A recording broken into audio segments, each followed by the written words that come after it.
ഇനി നമുക്ക് ബലൂണുകളെ കുറിച്ചുള്ള ഒരു പാട്ട് കേട്ടാലോ?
ഇനി നമുക്ക് സിംഹത്തെ പറ്റിച്ച് സൂത്രശാലിയായ കുറുക്കന്റെ കഥ കേട്ടാലോ?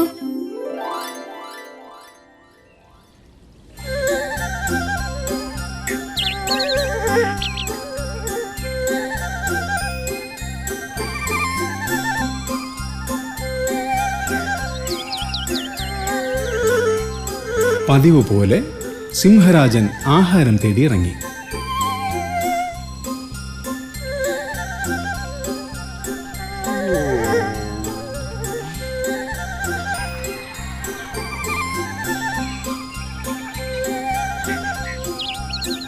പക്ഷേ വളരെ നേരം തിരഞ്ഞിട്ടും ഒരു ഇരയെപ്പോലും അവൻ കണ്ടില്ല. അങ്ങനെ വിശന്ന് തളർന്ന് നടക്കുമ്പോൾ അവനൊരു ഗുഹ കണ്ടു.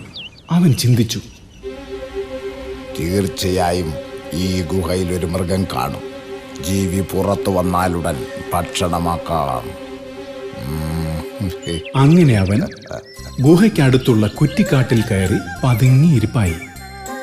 കുറേ നേരം കഴിഞ്ഞിട്ടും ഒരു ജീവി പോലും വരാതിരുന്നപ്പോൾ ഇതിനുള്ളിലെ ജീവി പുറത്തു പോയിട്ടുണ്ടാകും എന്ന് അവന് മനസ്സിലായി.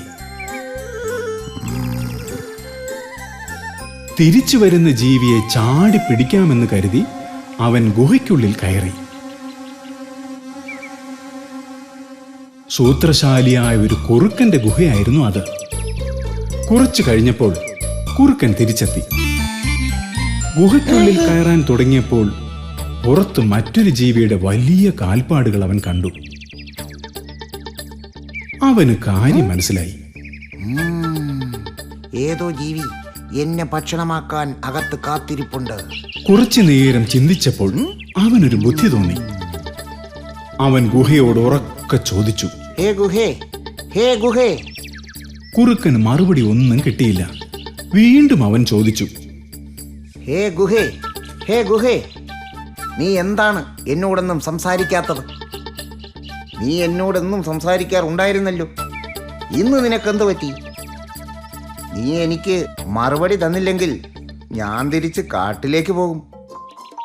ഗുഹയ്ക്കകത്തിരിക്കുന്ന സിംഹരാജൻ ഇതെല്ലാം ശ്രദ്ധിക്കുന്നുണ്ടായിരുന്നു. മടയനായ സിംഹം ഈ ഗുഹയെന്നും കുറുക്കനോട് സംസാരിക്കാറുണ്ടെന്നും ഇന്ന് എന്നെ പേടിച്ചാണ് സംസാരിക്കാത്തതെന്നും കരുതി. അതുകൊണ്ട് ഇരയെ നഷ്ടപ്പെടാതിരിക്കാൻ ഗുഹയ്ക്ക് പകരം അവൻ സംസാരിച്ചു. വരൂ സഹോദര, വരൂ. നീ എന്താണെന്ന് ഇത്ര വൈകിയത്? സിംഹത്തിന്റെ ശബ്ദം കേട്ട കുറുക്കൻ ജീവനും കൊണ്ട് ഓടി. കുറേ നേരമായിട്ടും അനക്കമൊന്നും കേൾക്കാതിരുന്നപ്പോൾ സിംഹം ഗുഹയ്ക്ക് പുറത്തു വന്നു.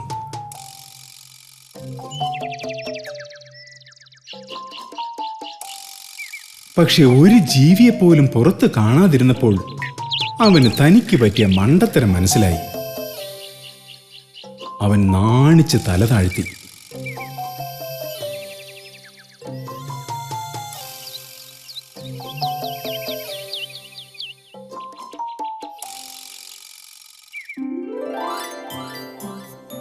ബുദ്ധിശാലിയായ കുറുക്കൻ തക്ക സമയത്ത് തന്റെ ബുദ്ധി പ്രയോജനപ്പെടുത്തിയത് കൊണ്ട് സിംഹത്തിൽ നിന്നും രക്ഷപ്പെട്ടു.